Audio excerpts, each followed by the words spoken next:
Welcome in, One Nation, to another episode of the latest Buzz. I'm your host, TJ Wingert. Let's start with the volleyball team, who celebrated Senior Day with a pair of wins on Saturday afternoon as the Hornets topped VUL in straight sets and won a long battle with Virginia State 3-2.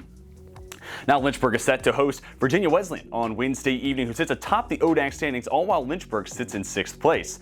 But the Hornets are just 3 games back of what is a 4-way tie for 2nd place and have played the least amount of conference matches to this point in ODAC play. So Lynchburg can certainly make things interesting down the rest of the stretch. Next up, men's soccer suffered their first loss of the season in Game 15 of the year, falling on the road to the Guilford Quakers 1-0.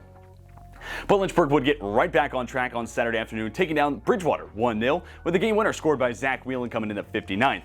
Junior now has 6 goals this year, and fun fact, none have been scored with this feat. Talking about the women's soccer team now, they've had a very interesting part of their schedule, as on Wednesday, the Hornets guarded a draw on the road against number 23 Virginia Wesleyan, making it through 90 minutes with no score. Then on Saturday, Lynchburg fell short to the Bridgewater Eagles, losing 1-0. And then next up, the Hornets host Washington and Lee, who currently reign over the ODAC. It's the conference's last unbeaten squad. And as of now, Lynchburg tied for 2nd place in the conference standings, but with a win, a big shakeup could unfold.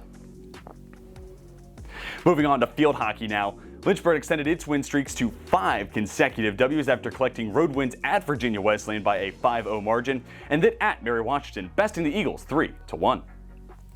Lynchburg boasts a top 3 scoring offense and defense so far this season, led by Emily Yanis and Marlou Vendricks, both top 10 in the conference in goals scored. Kessa Romero was just tabbed as ODAC Player of the Week, and keeper Caleb Brady boasting a league-best 81.1% save percentage.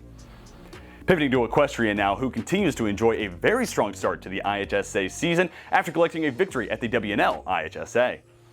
Hornets tallied 12 total ribbons, including 3 blue ribbons, and collected a total of 35 points.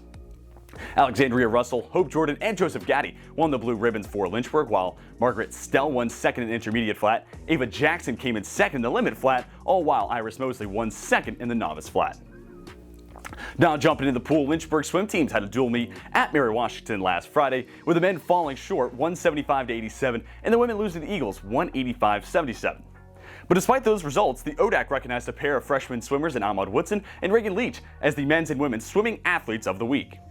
Woodson scored wins in the 500 and 1,000 yard freestyle. As for Leach, the freshman won the 100 free, touching the wall in 56.26 seconds, in addition to a runner-up finish in the 200 IM and a 3rd place result in the 100 butterfly. And lastly, men's and women's golf teams competed at the D3 Fall Invite on Sunday the 16th through the following Tuesday. The Lynchburg men finished in 12th place, while the women finished in 18th, and the women have now completed their fall portion of the schedule, all while the men close out the fall next week down in Greensboro, North Carolina on Monday and Tuesday. Well, that'll bring a close to this episode of the latest Buzz. Be sure to head to lynchburgsports.com for the latest news, results, and stories revolving around Lynchburg athletics. Till next week, we are signing off.